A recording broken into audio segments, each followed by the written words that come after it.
7 दिनों से मैं आपके पटना में हूँ। कई सारे क्षेत्रों का भी भ्रमण किया हमने।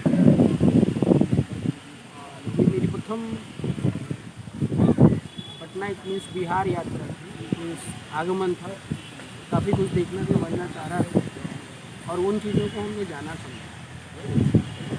और बस अभी आज ही शाम को निकलने वाले हैं दिल्ली। तो हमने कहा आप सभी लोगों से रूबरू हों और जो चीज़ें हमने गेन किया है, देखा है, वो चीज़ आप लोगों को शेयर कर दें ताकि जो बिहार की आम आवाम है वो जिस तरीके से परेशान है वो उस वास्तविकता से भी रूबरू हो पाए। अपने व्यक्तिगत जीवन से तो परेशान है ही है, लेकिन जो सामाजिक सभी समस्याएं हैं उनसे भी वो रूबरू हो पाए।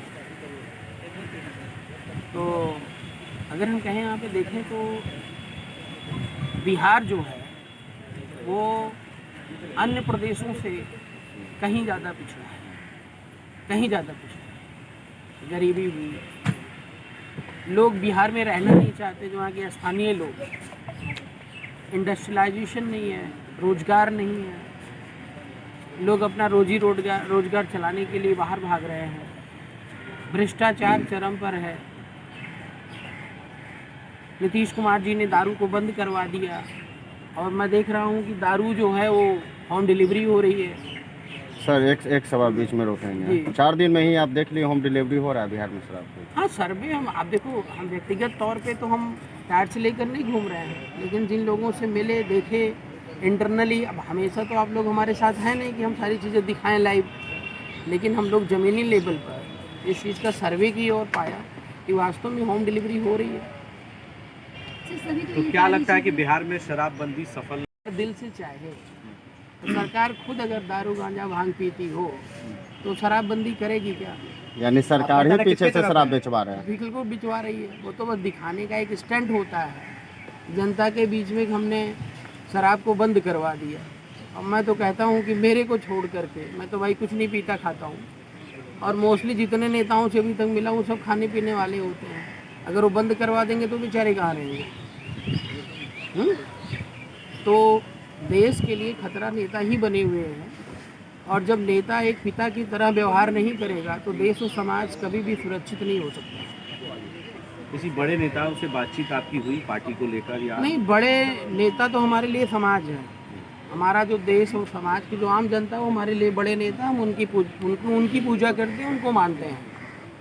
और रही बात जो बड़े बड़े नेता हैं, वो उनके अंदर कुछ ऐसा हमें दिखता ही नहीं है कि हम उनको अपना आदर्श माने या फॉलो करें। नीतीश कुमार के लिए जगह थी, हम सोचा करते थे कि बहुत अच्छे हैं, सम्राट चंद्रगुप्त अशोक के लिए भी थोड़ा बहुत फेथ रखते हैं, लेकिन जो स्थिति यहाँ पर हमने देखा, मुझे लग रहा है सिर्फ टाइम पास चल रहा है। परिवारवाद, व्यक्तिवाद की जो राजनीति है वो हावी है, लेकिन रिजल्ट कुछ भी नहीं है। और मुझे लगता है कि बिहार को सबसे ज़्यादा ज़रूरत है बदलने की। यूपी वगैरह में तो काफ़ी कुछ चल रहा है, भ्रष्टाचार भी है तो वो भी विकास की गति पर है, और समाज देश मतलब क्षेत्र भी विकास की गति पर है, वो पैरेलल में चल रहा है। लेकिन यहाँ पर जो है वो काफ़ी मतलब पीछे है। तो 24 में कैसे रणनीति बनाएंगे और किस किन मुद्दों पर चुनाव लड़ेंगे और कितने सीटों पर लड़ेंगे? मुद्दे ही मुद्दे हैं यहाँ पर, और किन किन मुद्दों की बात करें तो अभी हम दोबारा प्रेस कॉन्फ्रेंस करेंगे, उन चीज़ों की घोषणा करेंगे। अभी हम लोगों ने अपना मैनिफेस्टो जारी नहीं किया है, इसके लिए समय थोड़ा सा चाहिए, लेकिन प्लानिंग हमारी इंटरनली बन रही है कि बिहार में हम 2024 में ज़्यादा से ज़्यादा सीटों पर, प्रयास है कि पूरी सीटों पर हम लोग अपने कैंडिडेट उतारें। लालू नीतीश को कैसे टक्कर दीजिएगा? लालू नीतीश से हमारा कौन से टक्कर है? वो परिवारवाद में लिप्त हैं, व्यक्तिवाद की राजनीति कर रहे हैं, हम समाज की नीति कर रहे हैं, समाज और देश को आगे बढ़ाने की बात कर रहे हैं। कल भी मुलाकात हुई थी दोनों में। भारतीय राष्ट्रीय पार्टी जो है वो भारत के हर नागरिक को राजनीतिक अधिकार सुरक्षित करती है। जैसे आपने देखा होगा कि कोई बच्चा IAS PCS बनना चाहता है तो सीधे तैयारी में लग जाता है, लेकिन अगर कोई नेता बनना चाहता है तो उसके लिए दरवाजे बंद हैं। हम लोगों ने सारे दरवाजे खोल दिए। ये पार्टी किसी एक व्यक्ति विशेष की नहीं है, जो पार्टी में आता है, पार्टी के लिए काम करता है, पार्टी उसी की है। उनसे हमारा कोई टक्कर ही नहीं है। उनसे कौन सी, हम जनता को समझा ले जाएं, और बहुत बड़ी बात, जनता हमारी बात जिस दिन समझ जाती है तो कोई सामने टिकने वाला नहीं है। यूपी से बिहार में आकर चुनाव लड़ने की बात कर रहे हैं, आपके लिए क्या प्लान है? कैसे जनता आपकी बातों पर विश्वास? भाई साहब, यूपी और बिहार, बंगाल, उड़ीसा ये सब अलग नहीं है। पार्टी जब रजिस्टर्ड होती है तो पार्टी का एक रजिस्ट्रेशन कार्यालय होता है, वो दिल्ली भी हो सकता है, बिहार भी हो सकता है, पंजाब भी हो सकता है।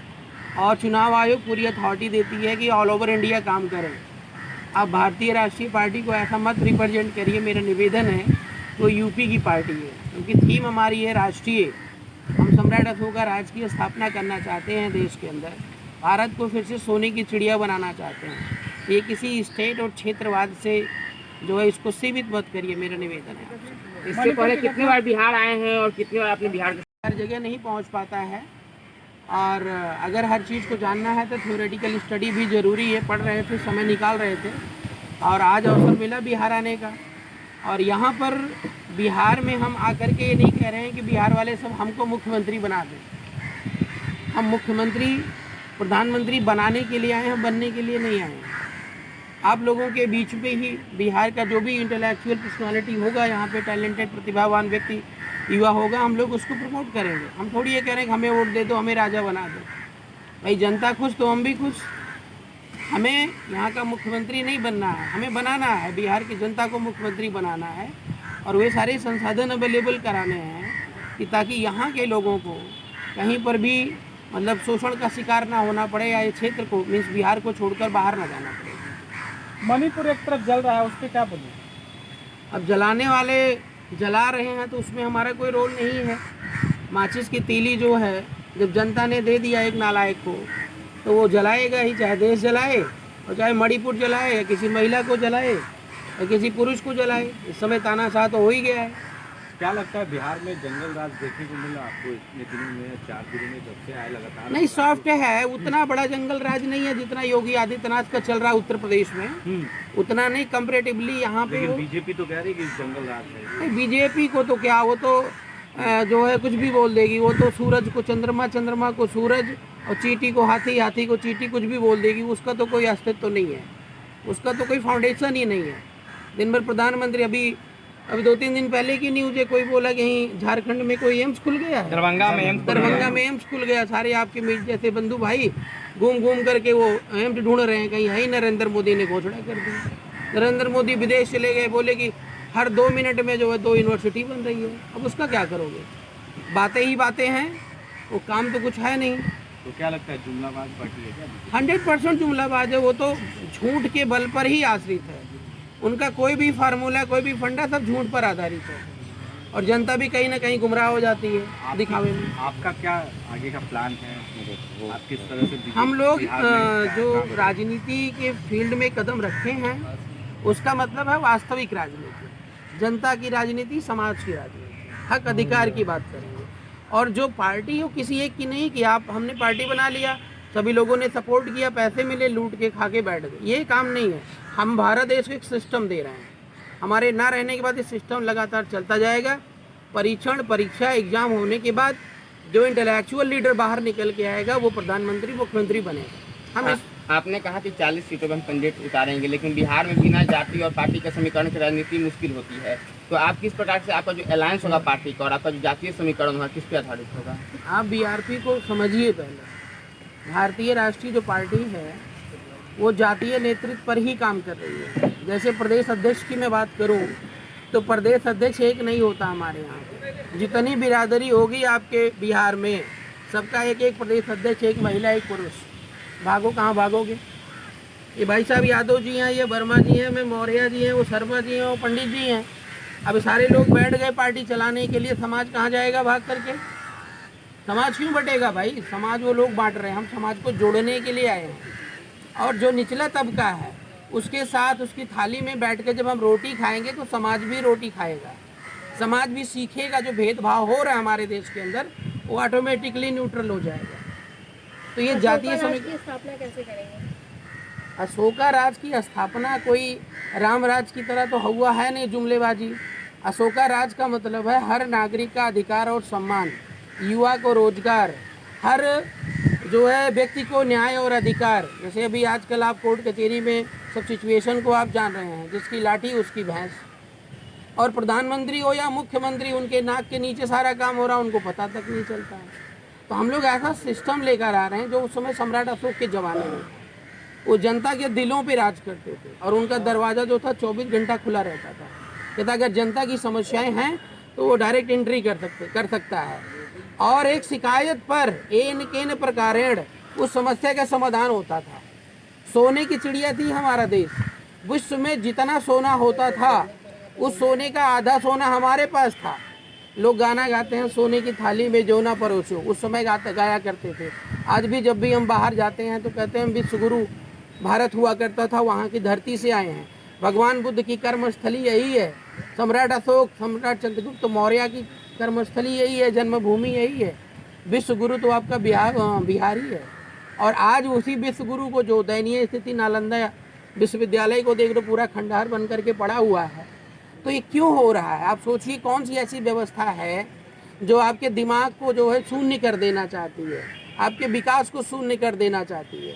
ये शोषणकारी व्यवस्था की एक नीति होती है कि जितना जनता परेशान होगी उतना बढ़िया उनका शासन प्रशासन चलेगा, उतनी बढ़िया लूट व्यवस्था चलेगी। तो हम इन सब चीज़ों को ख़त्म कर देना चाहते हैं और आने वाली दिनों में हम मॉडर्न राजनीति को जन्म दे रहे हैं। ये जो प्रधानमंत्री होता है, जो मुख्यमंत्री होता है, जैसे कोई मुख्यमंत्री है प्रदेश का तो प्रदेश का पिता है, प्रधानमंत्री है तो वो देश का पिता है। और पिता कभी अपने बच्चे के साथ गद्दारी नहीं करता अगर वास्तव में वो पिता है, तन मन धन से पढ़ाएगा। हमारे देश के युवा बेरोजगार हैं, उनके लिए हर प्रकार के अवसर उपलब्ध ही नहीं है। कोई डीएम बनने का सपना पाल लिया तो उसको पता ही नहीं कि वो डीएम कैसे बनेगा। किसी ने गाइड किया नहीं बीएससी कर लो, किसी ने गाइड किया एमएससी कर लो, किसी ने गाइड किया कि बीए कर लो और बन जाओगे। आगे गया ना कोचिंग मिल रही ना पैसे हैं उसके पास। तो मेरा ये कहने का मतलब है कि जो व्यक्ति यहाँ पे पैदा होता है वो एक बच्चा होता है, नॉर्मल होता है, ना हिंदू होता है, ना मुस्लिम होता है, ना सिख होता है, ना ईसाई होता है, सब यहीं बनता है। ना आईएएस होता, ना पीसीएस होता, ना कमिश्नर होता, ना डॉक्टर होता है। तो जैसे उसको परवरिश दी जाती है वैसा वो बन जाता है।